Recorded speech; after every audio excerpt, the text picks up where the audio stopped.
Have you ever had a scary moment on the job when something happened that just sent chills down your spine? That is a business horror story. Today, we're going to talk about what you can learn from these business horror stories. And being the Halloween season, I thought it'd be an appropriate conversation. My name's Ken Okel. I'm a professional speaker.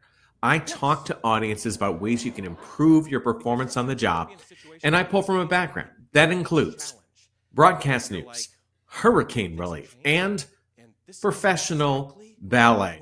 I know, unusual combination, but in each and every field, I had to perform at a high level every day under pressure.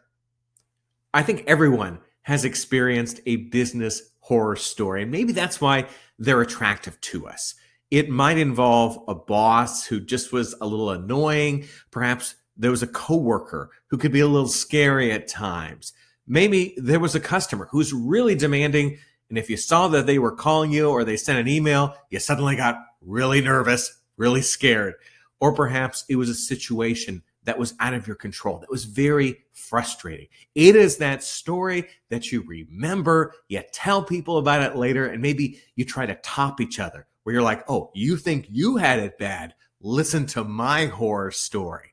So I think it's a universal in the world of business that we all have these bad days that we do like to share with other people. Here's the really scary part. Are you, as a leader, perhaps the star of someone else's business horror story? Now, I'm sure you're thinking, hey, how could it be me? I'm pretty good. Well, this gives you a chance to look back over the past year and think about, have you had some bad behavior? Were you short with some people when maybe you should have been more kind? Was there a situation where your decisions were kind of mean and you didn't explain them to people so they didn't understand why you had to do it? Maybe you're in a no-win situation, but this is your chance to look back and maybe you say, oh my gosh, I was the monster. The good news is that you can take the magic potion and maybe change your behavior a little bit. Maybe pause the next time you feel yourself acting a little like a monster. Just about every business horror story really involves you not having control of a situation, which makes a lot of us nervous.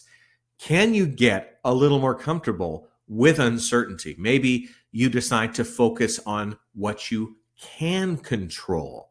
May not be enough to make you feel 100%, but it might make you feel less nervous when you're in a situation where you feel like, hey, the monster's after me. What do I do?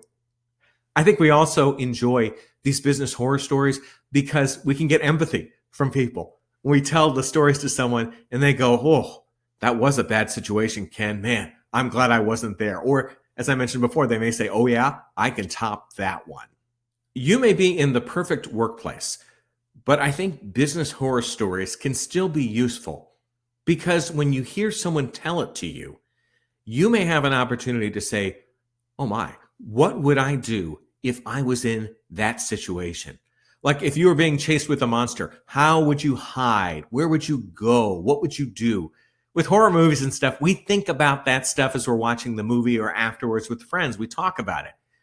Same thing can apply to business horror stories. If you hear about that really demanding customer who was unreasonable, well, if you hear from a colleague, you can think it through and say, ooh, if that happened to me, what would I do? How could I protect myself? How could I handle the situation in perhaps a more positive way?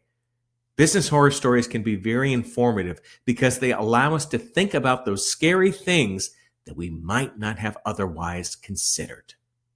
But finally, one of the best things about business horror stories sometimes is that we can say, it happened to someone else. I'm so glad it didn't happen to me.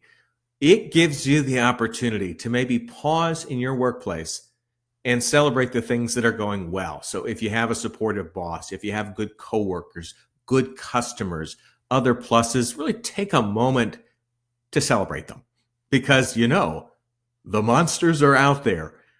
And if you're able to avoid them in your workplace, that is fantastic. So take a moment to celebrate where you are if it's not too scary.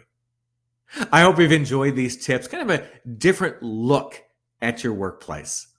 For more about me, go to my website, kenokel.com, just like my name. Funny how that worked out. You want to shoot me an email? Maybe you have a workplace horror story you'd like to share. tvguy@kenokel.com. They may be thinking, hey, what is the deal with the email? Years ago, when I worked in TV news, you'd be out and about, going to a grocery store, going to a restaurant. Someone would recognize you, but they would not remember your name, but they'd want to say hi. So they would just yell out random things like, hey, TV guy. I welcome you to connect with me on the social channels as well. Those are under my name. If you send me a connection request on LinkedIn, please include a note where you mention where we first encountered one another, like in this presentation. As you know, on LinkedIn, there are some scary people who just want to connect with you so they can sell you a bunch of stuff that you may not even need. So if you send me a note mentioning where we met, that way I know, hey, you're one of the good ones. I hope you enjoyed this presentation. Continued success. I'm Ken Okel. Take care.